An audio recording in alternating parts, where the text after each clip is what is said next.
imagina morir sin que nadie te toque, sin veneno, sin heridas, sin explicación, solo porque alguien a kilómetros de distancia decidió destruir tu espíritu. En las islas de Aotearoa, hoy conocidas como Nueva Zelanda, existió una causa de muerte tan temida que los registros médicos de la época la documentaban como asesinato por hechicería.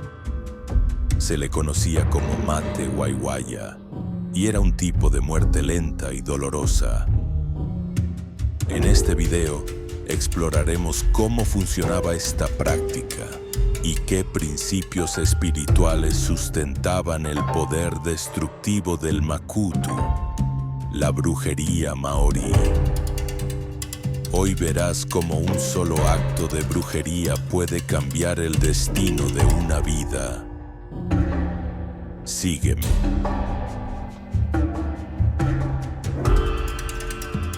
Este es el canal del brujo Efraín Balak. Les doy la bienvenida. Aquí exploramos el lado arcano de la historia, la filosofía y la brujería. El índice, como siempre, está en la descripción de este video.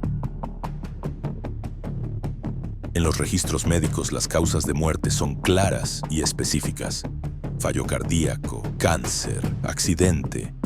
Pero ¿y si te dijera que existió una sociedad donde el certificado de defunción podía incluir asesinato por hechicería?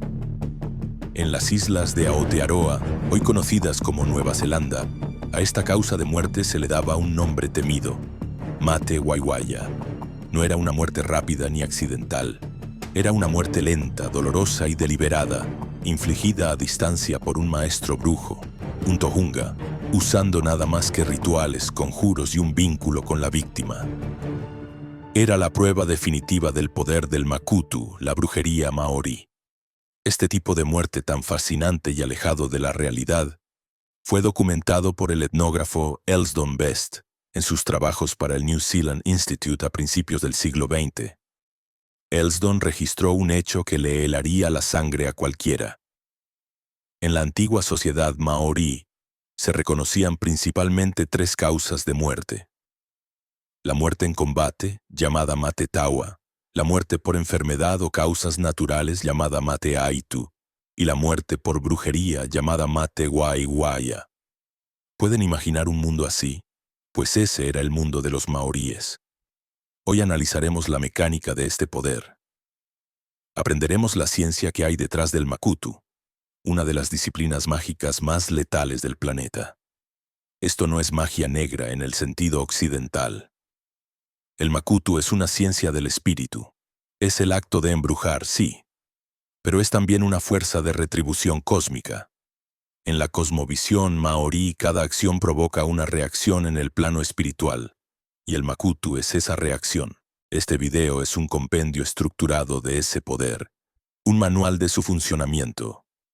Nuestra instrucción comenzará con los pilares energéticos, los 4 conceptos sin los cuales nada de esto funciona. El mana, que es el poder espiritual inherente a cada persona, la reserva de energía de un individuo. El tapu, un estado de prohibición sagrada, volviendo peligrosos y potentes a ciertos objetos, personas o lugares. El hau, la esencia vital de un ser, su aliento de vida, que es el objetivo principal de la manipulación mágica. Y el wairua, el espíritu o componente anímico que puede ser atacado, invocado o proyectado fuera del cuerpo. Una vez entendidas estas leyes fundamentales, rastrearemos el origen de este conocimiento hasta su fuente divina. El dios Tane y el Ketetuatea, un recipiente sagrado que contenía el conocimiento del mal y el daño, y definiremos el rol de Wiro, la deidad patrona que personifica la oscuridad y la entropía, a quien un brujo puede recurrir. A partir de ahí nos adentraremos en el proceso de formación del practicante, el Tohunga Makutu. Detallaré el riguroso y secreto entrenamiento que se llevaba a cabo dentro de la Warmere, la escuela de brujería. Este no era un aprendizaje teórico. Incluía pruebas físicas y espirituales extremas diseñadas para que un iniciado pudiera canalizar estas energías sin ser destruido en el proceso. Una vez forjado el brujo, analizaremos su arsenal, enfocándonos en las técnicas precisas de la magia ofensiva. Explicaré el uso del lohonga, un vínculo material como cabello, saliva o restos de comida, para ejecutar una acción letal a distancia, destruyendo el hau de la víctima. También describiré el ritual Ai-Matiti, una técnica específica diseñada para fracturar la psique de un objetivo e inducir la locura. Con estos fundamentos, exploraremos las habilidades de un maestro. La metamorfosis, que es la proyección del Wairua en formas animales, con especial atención a la temida forma de lagarto. El control del clima como un acto de voluntad. Y la comunicación directa con los espíritus de los muertos, invocándolos desde su plano de existencia terrenga. Hablaremos con honestidad sobre el fuego que consume, los peligros y el altísimo precio que paga quien camina por esta senda. Veremos cómo el mito se hizo carne, con historias reales de brujos cuyo poder alteró la historia, como el del Tohunga que predijo una erupción volcánica que mató a más de 150 personas. Y finalmente, rastrearemos el eco del Makutu hasta el siglo XXI, demostrando que este poder nunca se fue, solo aprendió a ocultarse. Si están listos para mirar más allá del mar, comencemos. Más allá de la magia, los pilares espirituales del Makutu, Mana, Tapu, Hau y Wairua, para entender cómo funciona realmente la brujería maorí o Makutu. Primero hay que entender que todo el sistema se sostiene sobre 4 pilares, 4 conceptos energéticos importantes. Ignorarlos no solo garantiza el fracaso, sino que abre la puerta al peligro. Estos pilares son el mana, el tapu, el hau y el wairua. Son componentes funcionales del universo, quizás sean difíciles de diferenciar, por eso es importante que presten mucha atención. Empecemos por el mana. La traducción más común que encontrarán es prestigio o autoridad, y es un error peligroso e incompleto. Según la tradición maorí, el mana no es la opinión que otros tienen de ti, es una carga medible de poder espiritual, como un manantial de fuerza interior. Una persona puede nacer con un mana elevado, heredado directamente de su linaje, o puede acumularlo a lo largo de su vida a través de actos de poder, victorias significativas y sobre todo la adquisición de conocimiento profundo.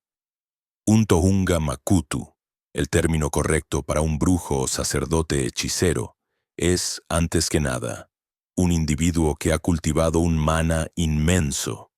Esta energía es el combustible que permite imponer la voluntad sobre la realidad. Cuando un brujo pronuncia un karakia, un encantamiento o conjuro, las palabras son solo el vehículo. Es el mana del practicante lo que las llena de intención y las obliga a manifestarse. Sin mana, el conjuro más antiguo es un sonido hueco.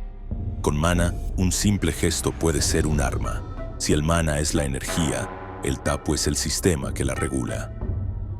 El tapu es un estado activo, una condición energética que vuelve a un objeto, lugar o persona intocable y peligroso. Piensen en este como un terreno consagrado o, a la inversa, como una zona contaminada. Ambas son áreas de acceso restringido, pero por razones opuestas. Existe un tapu de santidad, como el que residía en la cabeza de un jefe tribal, considerada su parte más sagrada.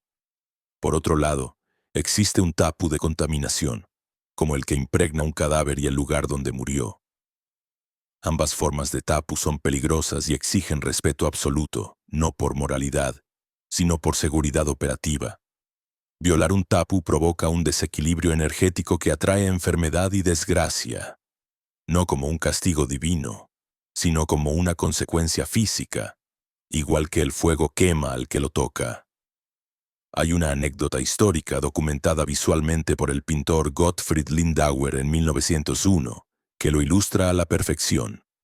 Su obra titulada Tohunga under Tapu muestra a un anciano brujo arrodillado con las manos impedidas mientras una joven le acerca comida con un palo largo. Esta extraña escena tenía una razón práctica. El Tohunga había estado manejando huesos ancestrales, objetos de un poder inmenso, y su cuerpo se había cargado de tanto tapu que se volvió, en términos sencillos, energéticamente radiactivo. Si tocaba su propia comida, la contaminaría con tal poder que se volvería venenosa. Esto no es una regla social, es una ley de la física espiritual. Una regla simple que todo practicante debería seguir es nunca tomar nada de un cementerio o lugar de muerte violenta. Esos objetos están impregnados de un tapu de contaminación que se adhiere y corrompe tu propia energía. Ahora llegamos al concepto más crítico para la brujería ofensiva: el hau. Esta es la esencia vital de un ser vivo, su aliento de vida, una firma energética única. Si el mana es tu reserva de poder, el hau es el nexo directo con la vida de tu objetivo. Es invisible, pero se impregna en todo lo que un ser vivo produce o toca. El hau de una persona se adhiere a su cabello, saliva, uñas, sudor e incluso a la tierra de sus huellas. Estos objetos, conocidos técnicamente como ohonga, se convierten en un vínculo simpático, una conexión directa con la fuente vital de la persona. Para un brujo, obtener el ohonga de un enemigo es conseguir la llave de su vida. El vínculo que el hau crea no es local, no le afecta la distancia. Por tanto, el principio operativo es de una eficacia brutal. Para atacar a una persona no se la ataca a ella, se ataca su hau. Y para ello, se realiza un ritual sobre su ohonga. Este es el mecanismo central de la mayoría de las maldiciones a distancia. Finalmente, está el wairua. No lo confundan con el concepto occidental de alma como una entidad fija que se libera en la muerte. Según la cosmovisión maorí, el wairua es el espíritu inmortal, sí, pero es una conciencia móvil y activa durante toda la vida. Puede abandonar el cuerpo en sueños, o ser expulsado por un trauma o un ataque mágico. Mientras el hau es la energía vital ligada al cuerpo, el wairua es la conciencia. Desde un punto de vista práctico, el wairua tiene una doble función. Primero, es un punto vulnerable. Muchas enfermedades, sobre todo las mentales, se entienden como el resultado de un wairua dañado o atormentado por espíritus hostiles. Un brujo puede atacarlo directamente para causar locura. Segundo, el wairua es la herramienta del propio brujo para la proyección. Habilidades como la metamorfosis no son una transformación física, sino la proyección del wairua del brujo fuera de su cuerpo. En resumen, estos 4 pilares son un sistema interconectado y funcional. El mana es tu poder, el tapu es el campo de operación y sus reglas, el hau es el vínculo vital con tu objetivo, y el wairua es el espíritu consciente que puede ser atacado o proyectado. Solo dominando estas 4 leyes se puede empezar a comprender el verdadero poder que, según los mitos, los dioses maoríes entregaron al mundo. Y es de esos dioses y de ese origen mítico de lo que hablaremos a continuación. Vamos a hacer un breve paréntesis para comentarte. La mayoría de las personas que me contactan, que no son pocas, me han pedido que explique más sobre demonología, entes y deidades que pueden ayudar en las intenciones del amor. Es por esa razón que me he tomado la molestia de crear la guía más completa que podrás encontrar sobre entes y demonios del amor. Incluye el sigilo correspondiente por cada uno y la forma de invocación para que pueda ayudarte. Es una guía muy completa. Este material lo dejo en un enlace en la descripción. Por otro lado, si te interesa profundizar más en la magia negra, tenemos un grupo privado donde está, por así decirlo, mi aquelarre de aprendices. Ahí conversamos y debatimos temas más profundos de la brujería. Las plazas son limitadas. El enlace también está en la descripción. Finalmente, si te interesa contactarme para algún trabajo de cualquier tipo, mi único correo es efraimbalak@gmail.com y mi única web es efraimbalak.org. No intenten comunicarse por otro medio. Gustoso les atenderé. Tengan en cuenta, por favor, que muchas personas intentan contactarse conmigo y a veces me resulta demoroso responder a todos, pero siempre lo hago. Para acabar, incluyo en la caja de descripción un regalo si están interesados en la magia negra y los hechizos de amor. Continuemos. El legado de los dioses. Orígenes míticos de la brujería maorí. Ahora que entienden los pilares, las leyes que rigen la energía espiritual, es hora de responder a la pregunta fundamental: ¿de dónde viene este poder? El Makutu no fue inventado por el hombre. No es una creación cultural ni un sistema de creencias desarrollado con el tiempo. Según la tradición maorí, es un conocimiento entregado. Fue un don, pero un don peligroso, otorgado por las fuerzas primordiales que dieron forma al mundo. Entender su origen divino es clave para respetar su poder y comprender sus implicaciones. Porque no estás manejando una técnica humana, sino una fuerza cósmica. Toda gran tradición de poder tiene un punto de origen, un momento en que el conocimiento prohibido pasa del plano divino al humano. Para la brujería maorí, ese momento está ligado a una de las figuras centrales de su panteón, el dios Tane Mahuta. Para situarnos, Tane es conocido principalmente como la fuerza cósmica que separó a sus padres, Rankinui, el Padre Cielo, y Papatuanuku, la Madre Tierra. Este acto monumental permitió que la luz entrara por primera vez en el mundo, dando inicio a la vida tal y como la conocemos. Tane es en esencia una fuerza de orden, luz y creación. Pero la historia no termina con él siendo un simple dios benévolo. Tras dar forma al mundo, la tradición oral cuenta que Tane ascendió a los cielos más altos, al reino de Io, el Ser Supremo, para obtener el conocimiento sagrado y entregárselo a la humanidad. Según las versiones recogidas por etnógrafos como Percy Smith, Tane regresó con 3 cestas de conocimiento, los Kete o Tewananga. Las 2 primeras contenían el saber de la luz, rituales para la paz, genealogías, artes, amor y todo lo necesario para construir una sociedad funcional. Pero la tercera cesta era diferente. Su nombre era el Kete Tuatea, la cesta que contenía el conocimiento de la oscuridad, la guerra y la brujería. Dentro de ella se encontraban los secretos del conflicto, la ira y, lo más importante para esta instrucción, los principios operativos del Makutu. La pregunta obvia es: ¿por qué un dios de la luz entregaría un poder tan oscuro a sus hijos? La respuesta desmonta la visión occidental del bien y el mal. El universo maorí no opera en esa dualidad simple. Es un universo de equilibrio. Sin el conocimiento de la oscuridad, la humanidad estaría incompleta y ciega a la mitad de la realidad. Es como entregarle a alguien tanto un martillo para construir como un cuchillo para defenderse.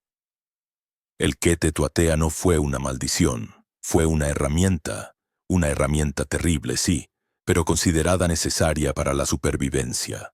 Este origen divino es lo que impregna al Makutu de un tapu inmenso. No es un truco de feria, es un saber que proviene directamente de la fuente de la creación, y por eso su transmisión siempre se ha realizado en el más estricto secreto. Si Tane entregó la herramienta, otra entidad personifica su uso más oscuro, el dios Wiro. Wiro es el hermano y el adversario eterno de Tane. Mientras Tane representa la luz y el mundo de los vivos, Wiro es el señor de la oscuridad, la enfermedad y la decadencia. Él es la fuerza entrópica que busca deshacer la creación.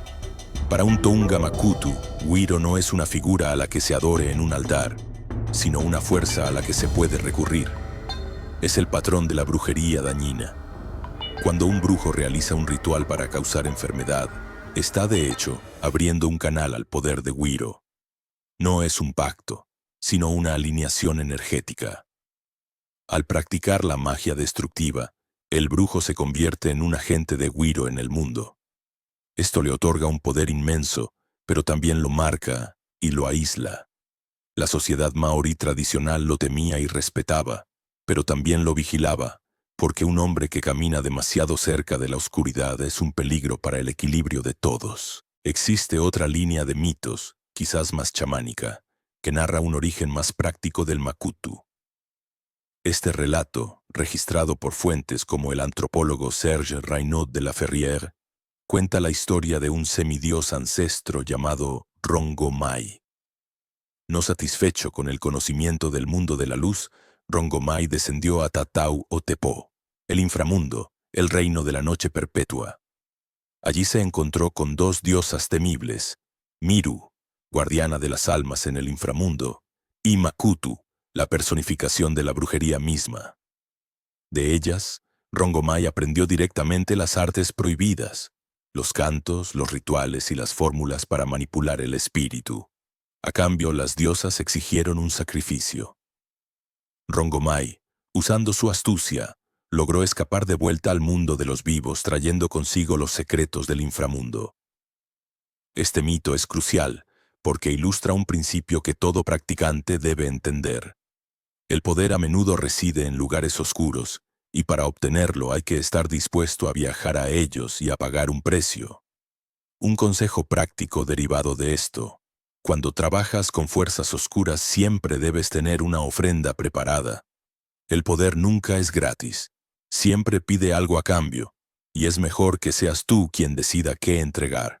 Estos dos orígenes, el don cósmico de Tane y el conocimiento robado del inframundo, establecen una verdad ineludible. El Makutu es un poder primordial. No es bueno ni malo, como no lo es un rayo. Simplemente es. Su moralidad depende del brujo que lo empuña, pero su origen exige que se le trate con el máximo respeto, pues es un fuego traído del hogar de los dioses. Y es a la formación del hombre que aprende a manejar ese fuego, el Tohunga Makutu, a donde nos dirigiremos ahora. El camino del Tohunga Makutu, la senda del poder y el dolor. Hemos establecido las leyes de la energía espiritual y el origen divino de este conocimiento. Ahora debemos abordar la parte más crítica: cómo se forja a un practicante. Nadie nace siendo un brujo maestro. El poder, incluso si está latente en la sangre, debe ser despertado, disciplinado y dominado. Convertirse en un Tohunga Makutu, el término correcto para un sacerdote hechicero maorí, no es un camino de estudio académico.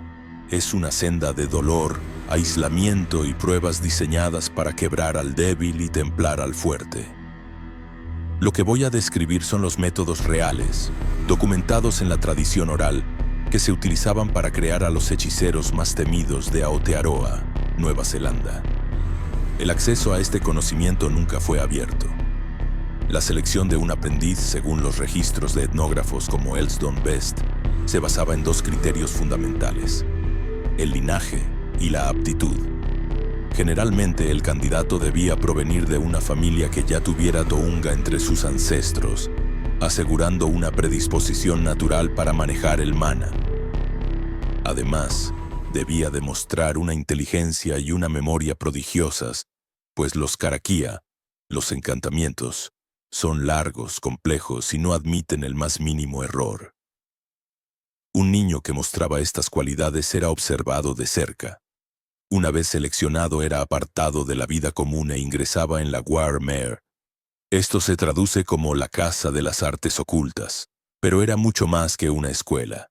Era un recinto sagrado y altamente tapu, a menudo construido lejos de la aldea y oculto en el bosque. Bajo la tutela de un maestro, casi siempre un pariente, comenzaba una instrucción que duraba años. Todo lo que ocurría allí era un secreto absoluto.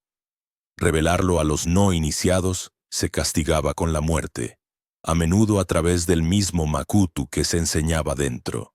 La formación estaba diseñada para destruir el ego del aprendiz. El objetivo era endurecer su espíritu hasta que fuera capaz de canalizar fuerzas oscuras sin ser consumido. Las tradiciones orales describen un régimen de pruebas brutales. Primero, las pruebas de dolor. Al iniciado se le obligaba a soportar dolor sin emitir un quejido. Esto no era sadismo, era la primera lección de control. Un brujo que no puede dominar su propia reacción al dolor es un brujo que no puede mantener la concentración bajo el ataque de un enemigo. La segunda prueba era el enfrentamiento con lo sobrenatural. El maestro, usando sus propios poderes, invocaba Kewa, espíritus y fantasmas, y dejaba al aprendiz solo con ellos durante noches enteras. El objetivo era erradicar el miedo. ¿Cómo puedes comandar a los espíritus si les tienes miedo? El novicio aprendía a ver a estas entidades no como terrores, sino como fuerzas que podían ser dominadas. La tercera eran las prácticas de impureza. Al aprendiz se le obligaba a ingerir sustancias repulsivas y a realizar tareas degradantes para romper sus apegos al mundo y a su propia vanidad. El hombre que era antes debía morir para que el brujo pudiera nacer. Tras años de este entrenamiento, llegaba la graduación. La prueba final era una demostración práctica e inequívoca de poder. Según múltiples fuentes orales, se le exigía matar a distancia. La prueba era escalonada. Primero marchitar una planta, luego matar un árbol, después un ave en pleno vuelo. Pero la prueba culminante requería una víctima humana. A veces era un esclavo capturado en guerra. Otras veces, y esto demuestra la naturaleza implacable de esta senda, la víctima podía ser un familiar del maestro o, en la demostración definitiva, el propio maestro se ofrecía como objetivo. El aprendiz, usando solo el poder de su mana y la precisión de sus encantamientos, debía destruir el Hau, la fuerza vital, de la víctima. No había contacto físico ni veneno, solo la pura fuerza de voluntad proyectada a través del ritual. Si la víctima caía muerta en el instante en que el conjuro finalizaba, el aprendiz se había convertido en un Tohunga Makutu. Había demostrado que poseía el conocimiento para quitar la vida, el poder más celosamente guardado. Este acto no era un asesinato en el sentido común, era un rito de paso, un sacrificio que sellaba su entrada al círculo de los que podían manejar el fuego de los dioses.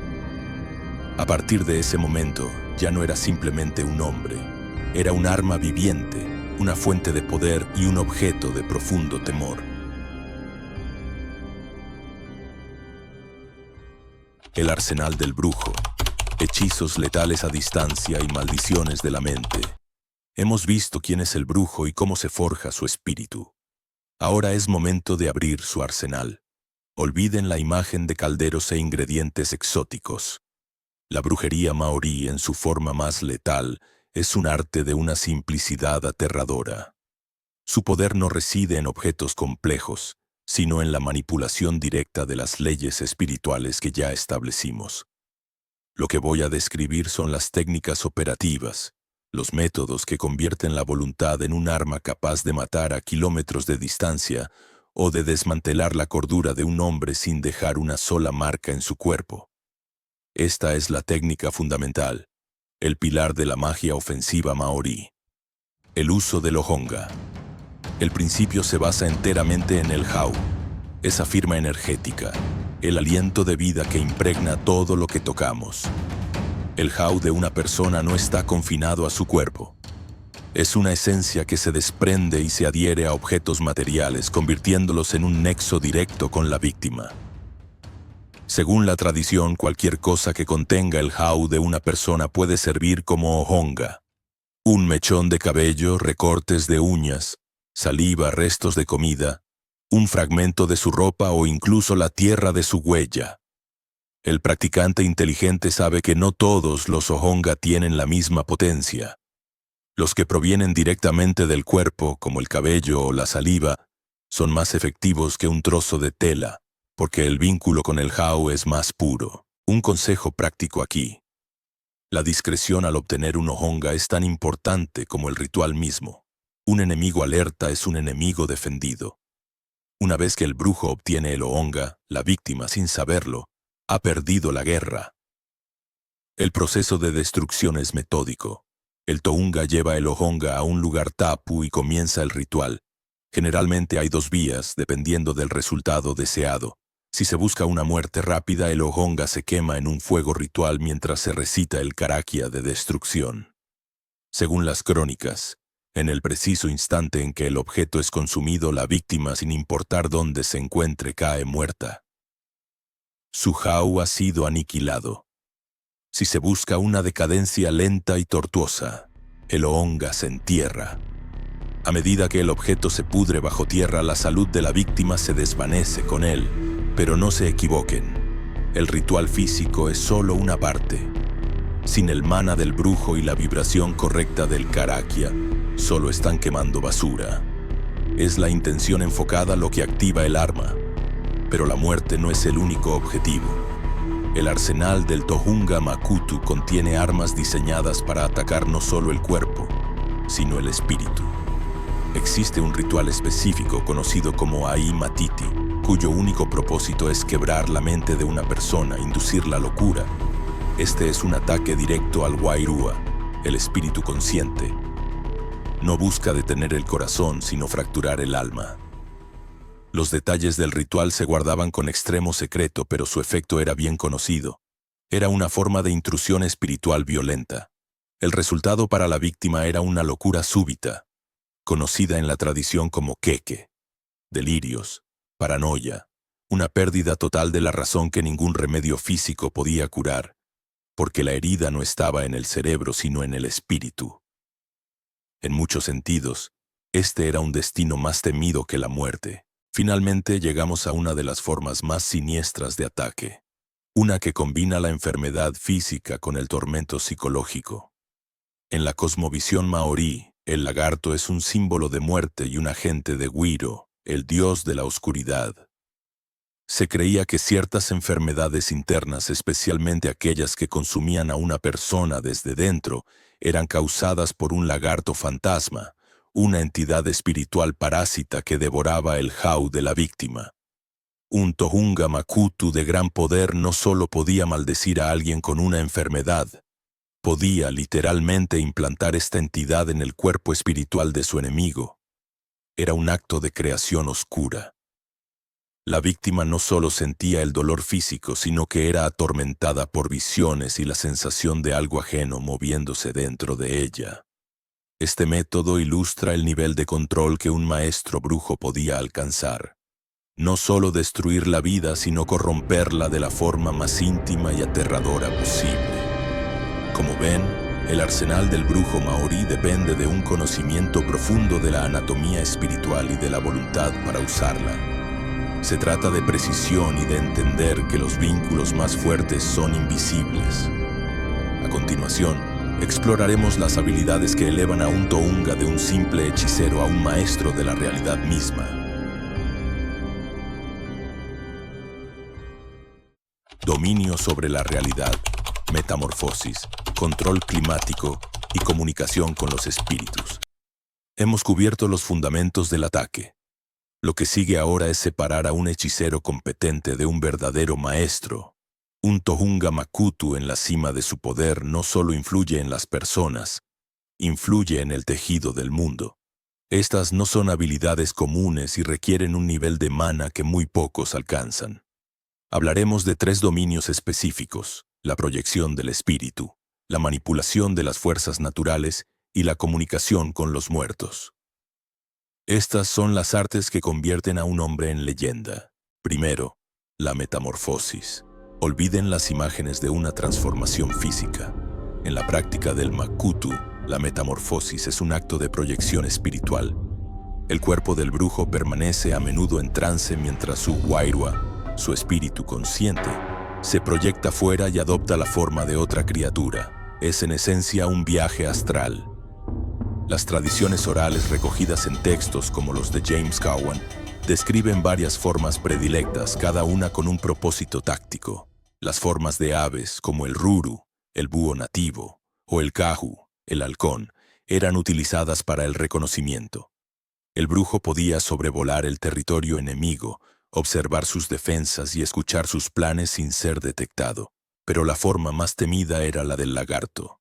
El lagarto es el emisario de Wiro, un símbolo de muerte. Cuando un brujo proyectaba su Wairua en forma de lagarto, no lo hacía para espiar, sino para aterrorizar e infundir enfermedad.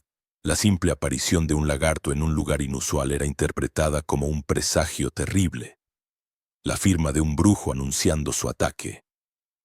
Se dice que cuando un Tohunga entraba en el trance necesario para estas proyecciones, emitía extraños sonidos agudos, chirridos que imitaban el lenguaje de los lagartos. No era un acto teatral, sino una técnica vocal para alterar su estado de conciencia y sintonizar con el mundo espiritual. Un maestro brujo no está sujeto al tiempo, lo crea. El control climático es una de las demostraciones de mana más espectaculares. La tradición maorí está repleta de relatos sobre Tohunga capaces de invocar tormentas, desatar vientos huracanados y llamar a los rayos. Esto se lograba alineando la voluntad del brujo con la de Tauhiri-Matea, el dios de los vientos y las tormentas. No era una petición, era una orden, respaldada por el poder personal del Tohunga. Pero el dominio no se limitaba a la destrucción. Un brujo también podía hacer lo contrario, detener la lluvia, despejar los cielos para una cosecha o para una batalla. Este poder sobre la naturaleza le confería una autoridad inmensa. Imaginen el impacto en una sociedad que depende de la tierra. El hombre que puede traer la lluvia o la sequía es, a todos los efectos, un dios en la tierra. Más allá del clima, un Tohunga de élite podía incluso crear señales en el cielo. Los relatos hablan de su capacidad para generar Kurahau Awatea, halos solares, y Kurahau Po, halos lunares. Estos no eran simples trucos de luz, eran considerados mensajes visibles tanto para los hombres como para los dioses. Una forma de demostrar que las acciones del brujo tenían una resonancia cósmica. Finalmente llegamos al arte más oscuro, la necromancia, la comunicación y el control sobre los espíritus de los muertos. Un Tohunga Makutu no solo creía en los fantasmas, los utilizaba como herramientas. A través de rituales específicos podía abrir un canal a Terreinga, el inframundo, y llamar a los Wairua de los difuntos. Esta habilidad tenía dos aplicaciones principales. La primera era la adivinación. Un brujo podía invocar al espíritu de un ancestro o de un enemigo recién muerto para obtener información secreta. La segunda aplicación era más siniestra. Un brujo poderoso no solo llamaba a los espíritus, los sometía a su voluntad. Podía capturar a un Wairua y enviarlo a atormentar a sus enemigos, a causarles pesadillas, a drenar su energía vital. Era como tener un ejército invisible. Los relatos mencionan incluso a un famoso Tohunga del siglo XIX, llamado Pareme Tepahau, conocido como el raspador de huesos, por su trabajo ritual con los muertos. Su intimidad con el mundo de los difuntos era tal que se le atribuían poderes casi necrománticos, difuminando la línea entre el sacerdote que honra a los muertos y el brujo que los utiliza como armas. Este dominio sobre la realidad, desde la forma del espíritu hasta el clima y la muerte misma, es lo que define el verdadero alcance del poder de un Tohunga Makutu. No es únicamente un lanzador de maldiciones. Es un hombre que ha aprendido a imponer su voluntad sobre otros hombres y sobre el mundo mismo. A continuación veremos cómo una persona común podía intentar defenderse de un poder tan abrumador. Tengo que recordarte que si necesitas contactarme por algún motivo, solamente tengo un correo y una web oficial. No hagas caso a ningún otro, por favor. Asimismo, ten en cuenta que la guía definitiva de los entes para el amor, el enlace a nuestro canal de aprendizaje y el regalo que les prometí está en la caja de descripción. El escudo del espíritu. Rituales de protección contra magia y purificación. Hemos explorado el arsenal del brujo, un poder capaz de doblegar la mente y la materia. Ante una fuerza tan interesante, la pregunta inevitable es, ¿existe defensa? ¿Estaba una persona común indefensa ante el ataque de un Tohunga Makutu? La respuesta es no. Así como el universo maorí proveyó el conocimiento para destruir, también proveyó los medios para proteger, purificar y contraatacar. La magia de defensa no es menos potente que la de ataque. Es la otra cara de la misma moneda. Lo que sigue es una instrucción en las artes de la protección y la guerra espiritual. La mejor defensa es no convertirse en un objetivo. La primera capa de protección en la vida maorí era el cuidado personal y el respeto al tapu. Esto se conoce como pare-pare, los ritos y prácticas de defensa pasiva. La gente común era instruida desde la infancia en precauciones para no dejar puertas abiertas a un ataque de Makutu. ¿Recuerdan el concepto de Lohonga, el nexo material? La higiene espiritual diaria consistía en controlar meticulosamente cualquier cosa que pudiera convertirse en uno. El cabello cortado no se tiraba, se quemaba o se enterraba en un lugar secreto. Los restos de comida no se dejaban al alcance de cualquiera. Escupir en público era un acto de una imprudencia suicida. Era una conciencia constante de que tu esencia vital, tu Hao, podía ser robada a través de los rastros que dejabas en el mundo. Esto no era paranoia, era sentido común en un mundo donde la brujería era una realidad. Además de estas precauciones físicas, existían karakia, encantamientos, de protección que se enseñaban en la familia. Oraciones para bendecir el hogar, para proteger a los niños mientras dormían o para recitar antes de entrar en un bosque desconocido.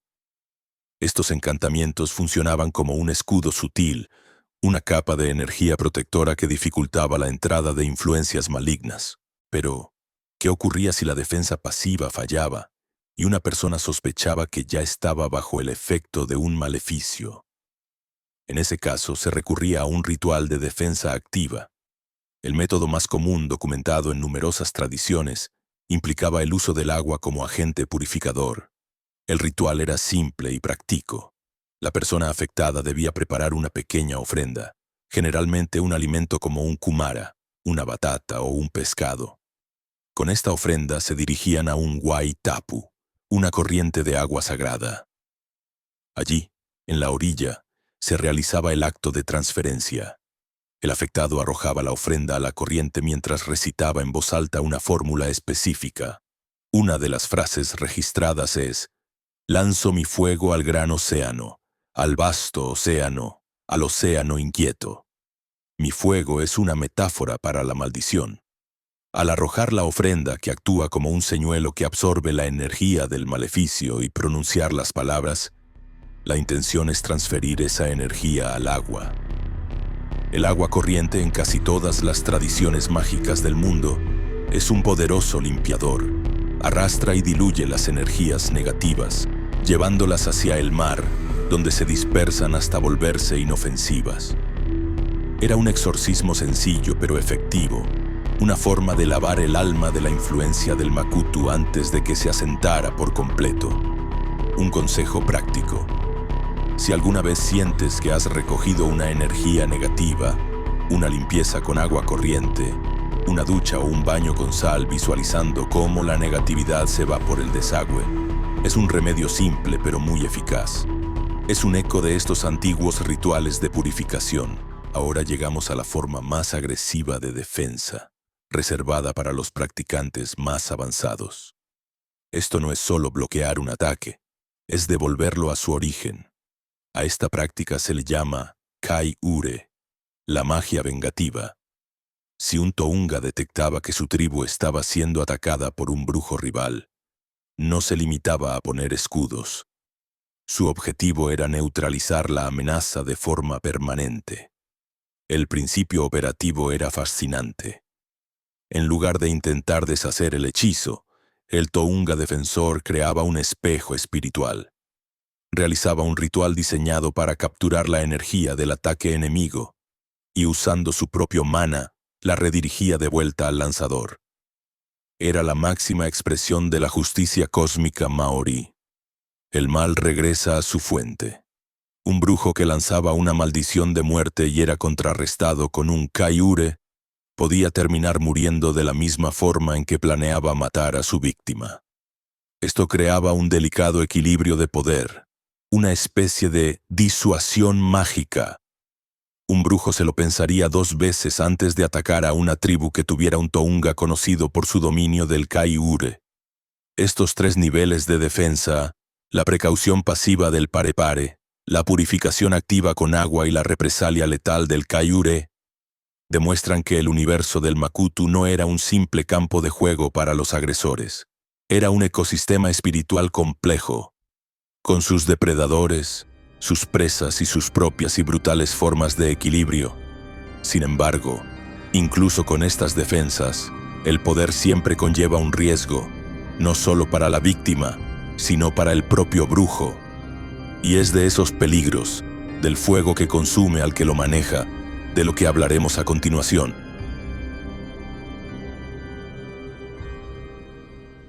El fuego que consume, peligros, riesgos y el precio del poder en el Makutu. Hemos recorrido el camino del poder. ¿Cómo se obtiene? cómo se usa para atacar y cómo se defiende uno de él. Pero existe una tendencia, especialmente entre los no iniciados, a ver el poder como un premio, como una herramienta sin costo. Esto es un error mortal. Todo poder, especialmente uno tan primordial como el Makutu, exige un precio. El fuego que usas para quemar a tus enemigos también puede consumirte. Lo que sigue no es una advertencia moral, es una descripción técnica de los riesgos operativos inherentes a la práctica de la brujería maorí. Ignorar estos peligros es el camino más rápido a la autodestrucción. El primer y más insidioso peligro es la afinidad con la oscuridad. Como ya establecimos, un Tohunga Makutu que se especializa en la magia destructiva se alinea energéticamente con Wiro, el dios de la decadencia. Esto no es un pacto dramático, es un proceso gradual de contaminación espiritual. Piensen en ello como una exposición prolongada a la radiación. Cada vez que un brujo canaliza estas fuerzas para causar daño, una parte de esa energía entrópica se adhiere a su propio espíritu. Al principio, esto aumenta su poder en las artes oscuras, pero con el tiempo el coste se hace evidente. El brujo se vuelve más aislado, más paranoico, su visión del mundo se oscurece. La tradición oral está llena de historias de Tohunga que en su vejez se convirtieron en monstruos consumidos por su propia amargura y poder. El proverbio maorí lo resume perfectamente. El Tohunga Makutu hará que otros muerdan las piedras del horno, pero él terminará siendo alimento de esas mismas piedras. Es una ley de equilibrio. La energía que proyectas te define. Un practicante que solo trabaja con la muerte, inevitablemente, se convierte en un agente de la muerte. El segundo riesgo es una consecuencia directa del poder mismo. El aislamiento extremo impuesto por el tapu. Un Tohunga de gran poder se convierte en un ser tan cargado energéticamente que es peligroso para los demás. Ya les mencioné la anécdota del brujo que no podía tocar su propia comida. Esto no es una exageración, es una descripción literal de su estado. Imaginen una vida en la que no pueden abrazar a sus hijos, ni compartir una comida con su familia. El Tohunga vivía a menudo apartado, en un estado de perpetua cuarentena espiritual. Su poder lo convertía en una figura esencial para la tribu en tiempos de guerra o crisis, pero en un paria en la vida cotidiana. Este aislamiento no solo era social, era profundamente psicológico. Era el precio de ser un nexo con fuerzas que el ser humano común no está diseñado para soportar. El tercer peligro es puramente técnico, el error humano. La magia del Makutu es una ciencia precisa. Los karakia deben ser recitados a la perfección sin dudar, sin cambiar una sola palabra. Un error, una pérdida de concentración, un momento de miedo en medio de un ritual, y el poder que se está invocando puede volverse incontrolable. En el mejor de los casos, el hechizo simplemente falla. En el peor, la energía rebota. Una maldición de muerte enviada con una ejecución defectuosa puede regresar instantáneamente y matar al propio lanzador. Y este peligro no se limita a los practicantes. El caso de Janet Moses en 2007 en Wainuiomata es un ejemplo trágico y moderno de este principio. Su familia, creyendo que estaba bajo un Makutu, intentó realizar un ritual de purificación con agua. Pero no eran Tohunga entrenados, no conocían los límites ni las técnicas. En su fervor y desesperación improvisaron un ritual que terminó con la muerte de Janet por ahogamiento. Actuaron con buenas intenciones, como reconoció el propio tribunal que los juzgó, pero la ignorancia al tratar con estas fuerzas es letal. Este caso es un recordatorio brutal de que este conocimiento no es un juego. El último riesgo no era espiritual, sino social.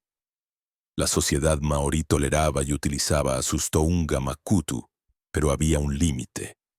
Un brujo que usaba su poder de forma irresponsable, que aterrorizaba a su propia gente, era considerado una amenaza que debía ser neutralizada. Las crónicas están llenas de relatos sobre el destino de estos brujos caídos en desgracia. No había un juicio formal. La comunidad tomaba la justicia por su mano. Podían ser ahogados, arrojados por un acantilado, o emboscados y asesinados por los guerreros de la tribu. Su poder no siempre podía salvarlos de una muerte violenta y solitaria. El Makutu les otorgaba el poder de un dios, pero la comunidad siempre se reservaba el derecho de ejecutar a los monstruos. Era el último y más brutal mecanismo de control. En definitiva, la senda del Tohunga Makutu es una caminata sobre el filo de una navaja. A un lado está el poder sobre los demás, al otro, la propia destrucción.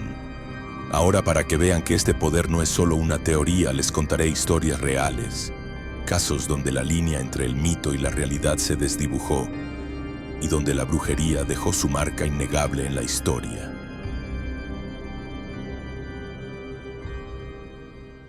Cuando el mito se hace carne, historias reales de tohungas, profecías y templos secretos. La teoría es la base, pero el poder real se mide por su impacto en el mundo. La brujería maorí es una fuerza que ha dejado cicatrices y maravillas en la historia. Las historias que les contaré a continuación son eventos documentados, momentos en que el velo entre lo espiritual y lo físico se rasgó, y el poder de un tohunga se manifestó de una forma que desafía la explicación convencional. Estos son los casos en que el mito se hizo carne. La primera historia nos lleva al año 1886, a las orillas del lago Tarawera, en la isla norte de Nueva Zelanda. En la aldea de Te Wairoa, vivía un anciano tohunga Makutu de inmenso poder, llamado Tuhoto Ariki. Se decía que tenía más de 100 años, uno de los últimos sabios de la era antigua. Días antes del 10 de junio de ese año, un presagio inquietante apareció en el lago.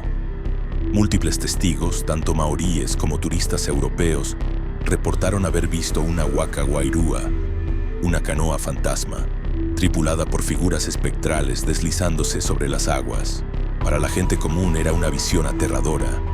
Para Tuhoto Ariki fue una confirmación. Salió de su reclusión y pronunció una profecía sombría. Heto hutenei, kia joro tatau y tenei takiwa. La traducción es: esto es un presagio, toda esta región será arrasada. La gente lo escuchó, pero pocos comprendieron la escala de la advertencia. En la madrugada del 10 de junio de 1886, el monte Tarawera, una montaña que se creía dormida, entró en erupción con una violencia apocalíptica. La explosión fue tan masiva que se escuchó a cientos de kilómetros. Aldeas enteras, incluida Te Wairoa, fueron sepultadas bajo toneladas de lodo caliente, ceniza y rocas. Murieron más de 150 personas. La profecía de Tuhoto Ariki se había cumplido de la forma más literal y terrible posible. Pero la historia no termina ahí. En el caos que siguió, algunos supervivientes culparon al propio Tuhoto. Su poder era tan grande que creían que él no solo había predicho el desastre, sino que lo había causado. El miedo que inspiraba era tal que decidieron no rescatarlo. Lo dejaron enterrado vivo bajo los restos de su ware, su casa, pensando que así neutralizarían la fuente del cataclismo. Pasaron 4 días. Finalmente, un equipo de rescate europeo, ignorando las supersticiones locales, excavó en el lugar y encontró a Tuhoto Ariki con vida. Tras 104 horas sepultado, su supervivencia fue vista como una prueba más de su inmenso mana. Fue llevado a un sanatorio europeo en Rotorua. Y aquí es donde la historia se convierte en una lección trágica sobre el tapu. Los médicos, con la intención de limpiarlo, le cortaron el pelo. No sabían lo que hacían. La cabeza de un tohunga es la parte más sagrada de su ser. Cortarle el pelo era una profanación, una ruptura violenta de su escudo espiritual. Tras el corte, Tuhoto Ariki, que había sobrevivido a una erupción volcánica y a ser enterrado vivo, empeoró súbitamente y murió el 1 de julio de 1886. Para los maoríes, su muerte no fue una coincidencia. Fue la consecuencia inevitable de la violación de su tapu. La historia de Tuhoto Ariki no es una leyenda. Es un hecho histórico que demuestra la intersección real de la profecía, el poder y las leyes espirituales. Nuestra segunda historia muestra otra cara del poder, no la destrucción, sino la protección. Nos situamos a finales del siglo XIX, una época de gran crisis para los maoríes. Las guerras coloniales habían terminado. Las tierras habían sido confiscadas y las enfermedades hacían estragos. En este clima de desesperación, como ya mencionamos, proliferaron brujos sin escrúpulos que se aprovechaban del miedo. En respuesta a esta oscuridad, surgió un bastión de luz. En la región de King Country, cerca de un lugar llamado Tiroa, se construyó alrededor de 1887 un templo extraordinario. Temiringa Tekakara. No era una casa de reuniones tradicional. Tenía un diseño cruciforme, en forma de cruz, con 4 entradas orientadas a los puntos cardinales. Este lugar se convirtió en el centro de un movimiento espiritual de sanación y protección contra el Makutu. Su figura central, según la tradición oral, era una niña prodigio, una joven sacerdotisa y vidente, Tounga Matakite, que demostró desde muy pequeña dones de curación milagrosa y la capacidad de neutralizar las maldiciones más potentes. Temiringa Tekakara funcionaba en esencia como una guarmera a la inversa. No era una escuela para aprender a maldecir, sino un santuario y un centro de enseñanza para aprender a defenderse. Se convirtió en un refugio para aquellos que eran perseguidos por brujos malignos. Se decía que el tapu del lugar era tan poderoso que cualquier maldición enviada contra quienes se encontraban dentro rebotaba y regresaba a su lanzador. Era un bastión de contramagia, un lugar físico que encarnaba el principio del Kaiure. Durante décadas fue un faro de esperanza, demostrando que la magia podía ser usada para construir y proteger con la misma fuerza con la que otros la usaban para destruir. Años más tarde, el edificio fue consumido por un incendio en circunstancias misteriosas, pero su leyenda perdura como prueba de que, para cada fuerza oscura, la comunidad puede levantar su propio escudo. Estos casos, junto con los numerosos expedientes judiciales y reportes de periódicos de la época colonial que documentan muertes atribuidas a hechizos, nos muestran que la brujería maorí no era solo una creencia, era una fuerza activa que moldeaba vidas, decidía destinos y dejaba una huella indeleble en la historia. Ahora veremos cómo este poder, a pesar de los intentos por erradicarlo, ha sobrevivido hasta nuestros días.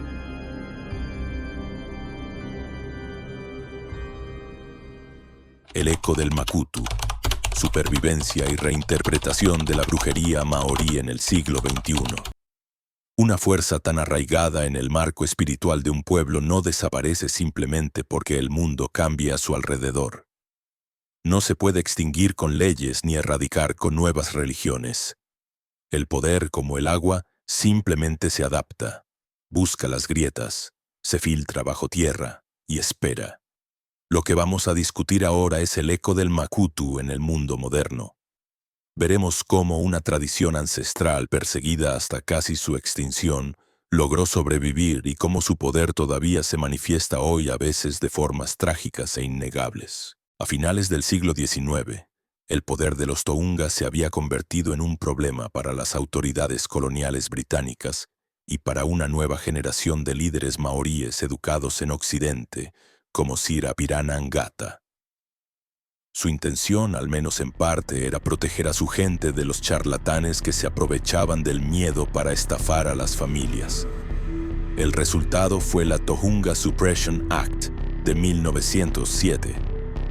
Seamos claros, fue un intento deliberado de criminalizar la práctica espiritual maorí. La ley convirtió al Tohunga en un forajido.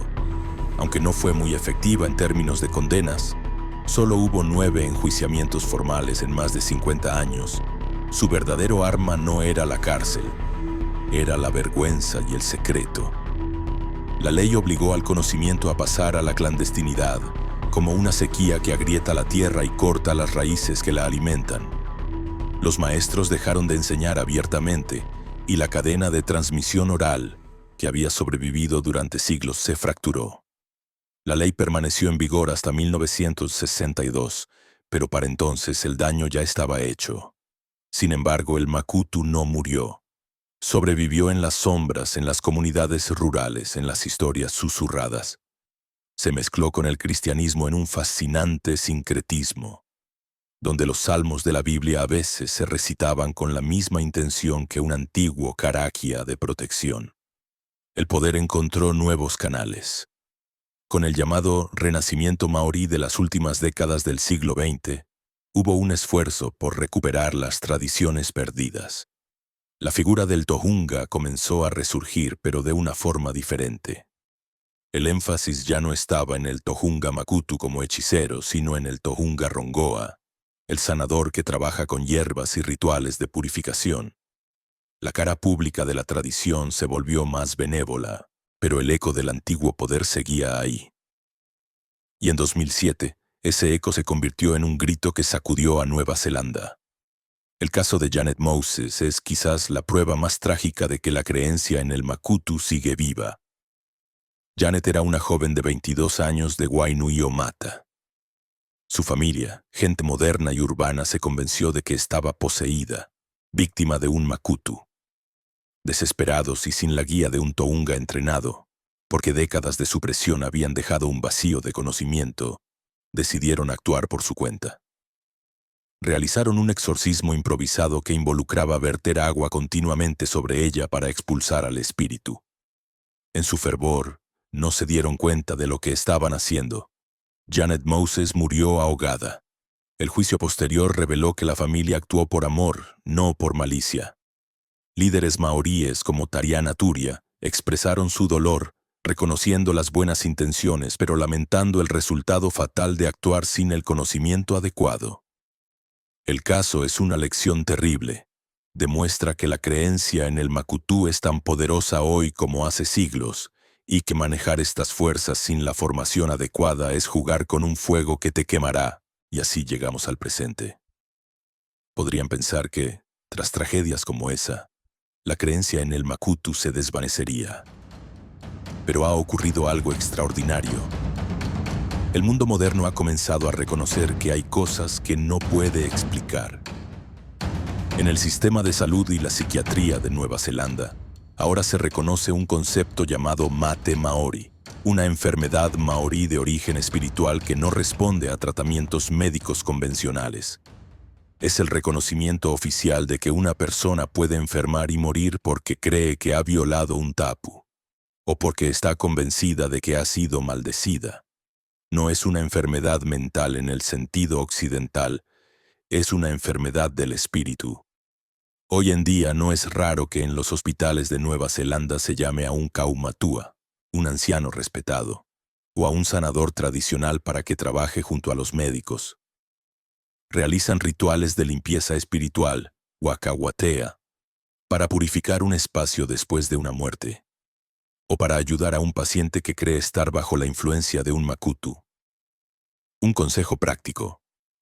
Si un lugar se siente pesado después de una discusión o un evento triste, quemar un poco de salvia o el sonido de una campana no son supersticiones, son herramientas para reequilibrar un espacio, un eco de estos mismos principios.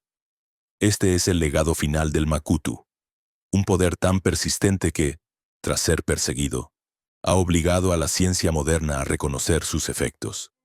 No ha desaparecido. Ha cambiado de forma y ha sobrevivido en las historias, en las familias y en la tierra misma.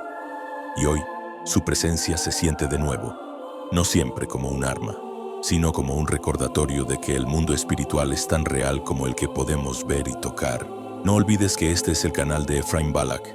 Si necesitas contactarle por algún motivo, puedes hacerlo a través del correo ephraimbalak@gmail.com o a través de los medios indicados en la caja de descripción o en la web oficial, ephraimbalak.org. Por favor, no vayas a contactar a través de ningún otro medio. Hay muchos suplantadores, hay que cuidarse de ellos.